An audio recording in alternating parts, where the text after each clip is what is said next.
If you've been quietly watching the top number on your blood pressure reading creep up year after year, and the only thing your doctor seems to offer is another pill or a higher dose of the one you're already taking, I need you to stop scrolling and give me the next few minutes, because somewhere along the way you may have been handed a very expensive lie. The lie that says high blood pressure after 60 is a one-way street, that every reading is destined to climb.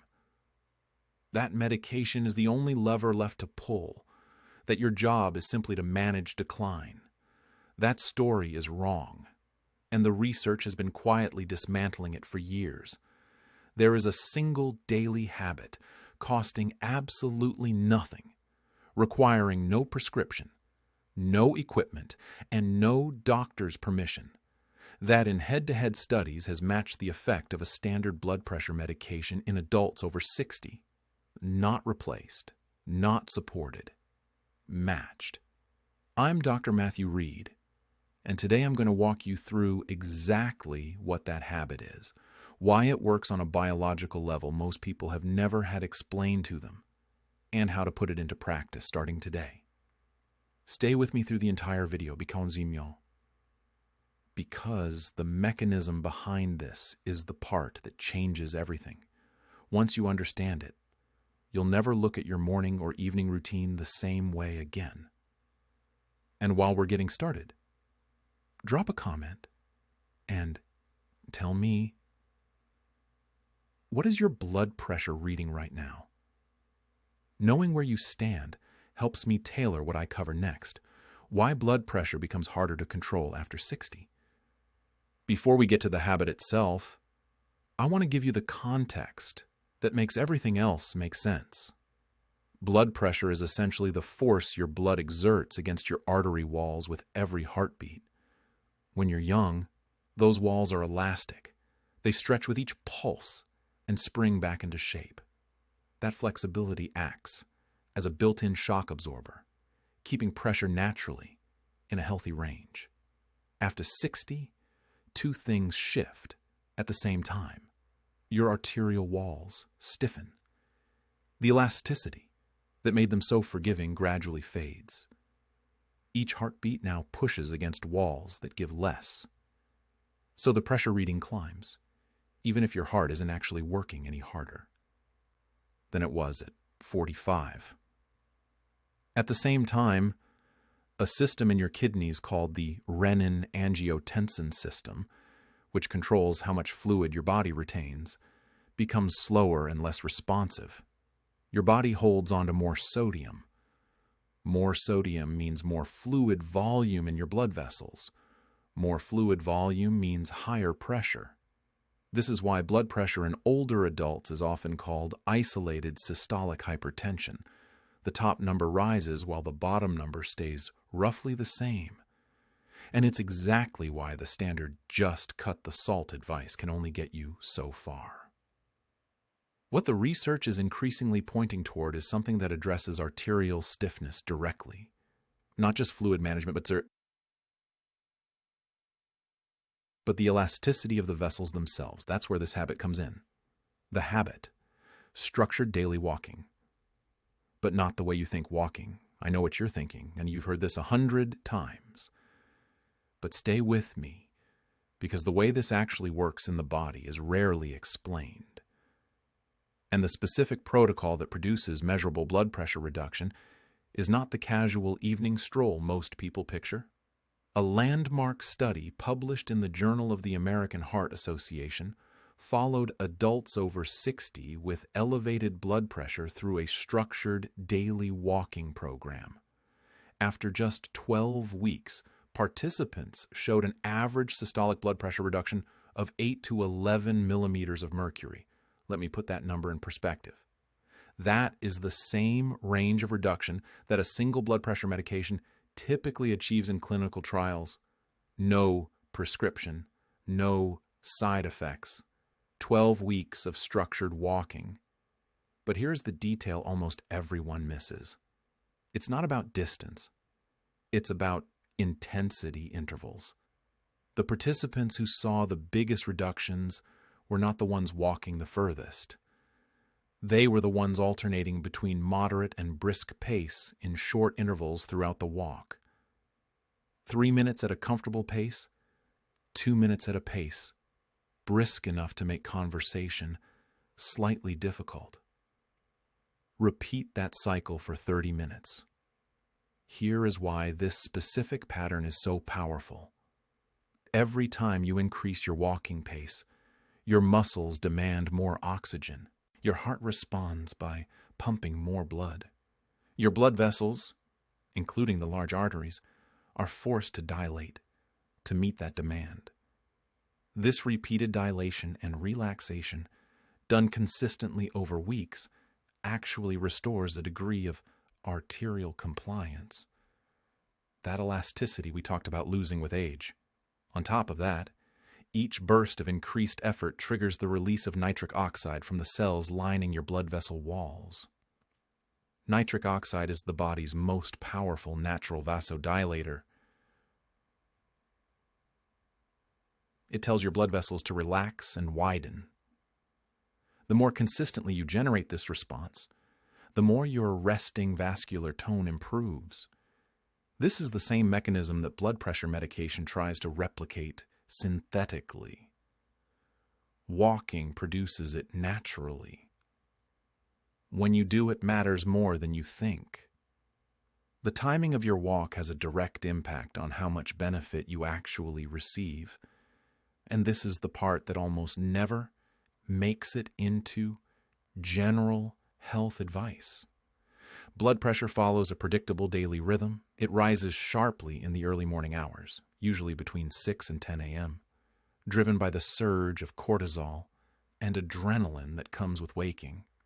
This morning surge is the window when cardiovascular events are statistically most likely to occur.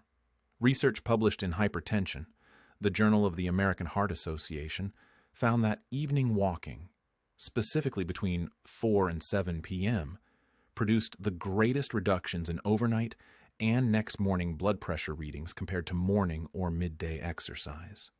The reason: an evening walk blunts the cardiovascular activation that builds throughout the day, lowers your resting heart rate going into sleep, and reinforces the natural overnight blood pressure dip that healthy sleepers experience. That dip, a 10 to 20% drop during sleep, is one of the most protective cardiovascular events your body produces. Evening walking strengthens it.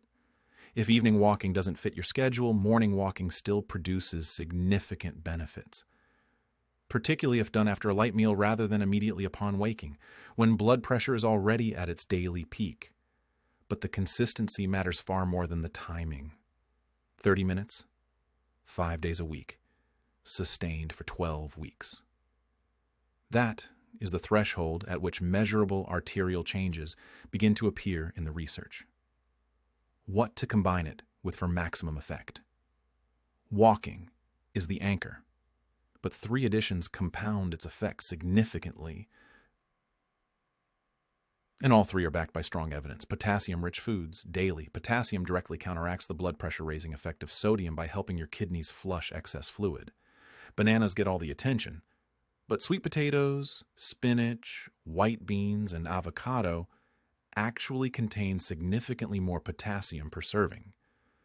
A diet consistently higher in potassium has been shown to reduce systolic blood pressure by 4 to 5 millimeters of mercury, independently of any other change. Slow, deliberate breathing. 5 minutes before bed. This sounds almost too simple to make a difference.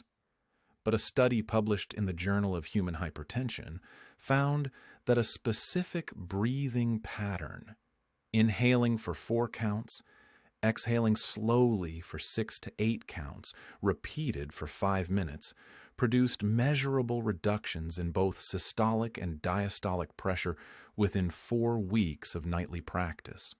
The mechanism is activation of the parasympathetic nervous system, which directly lowers vascular resistance. The FDA has even approved a device built specifically to guide this breathing pattern for hypertension, a remarkable endorsement of the underlying biology. Reducing added sugar. Reducing added sugar, not just salt. The relentless focus on sodium has overshadowed something the research has been quietly building a case against for years: fructose.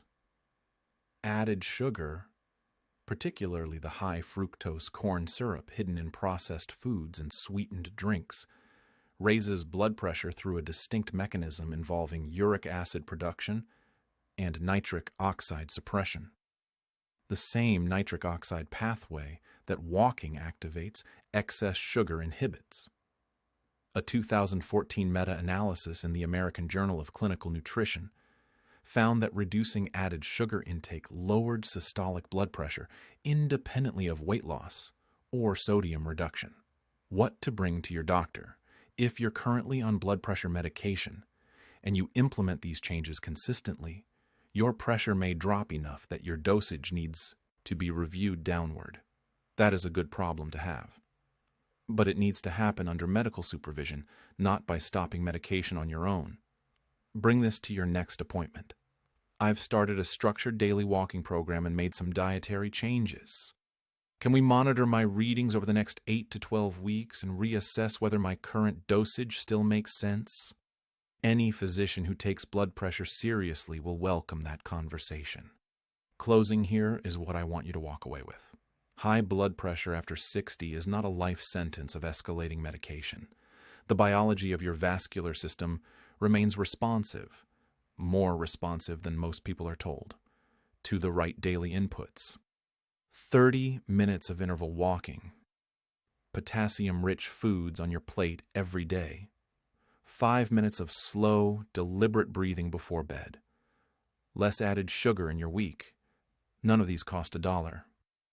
None of them require a prescription, and the research behind each one is solid enough that your cardiologist already knows about it, even if a 15-minute appointment never leaves time to cover it properly.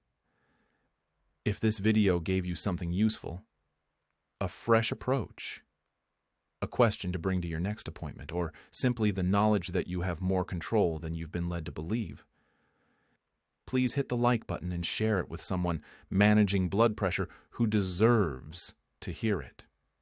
Leave a comment below. Are you currently on blood pressure medication, or are you trying to manage it naturally? I read every comment, and your answer shapes what I cover next. Subscribe if you haven't already.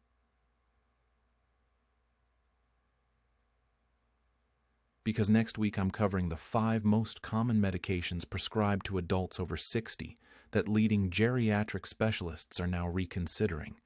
You may be taking one of them right now. Take care of yourselves. I'm Dr. Matthew Reed. I'll see you in the next one.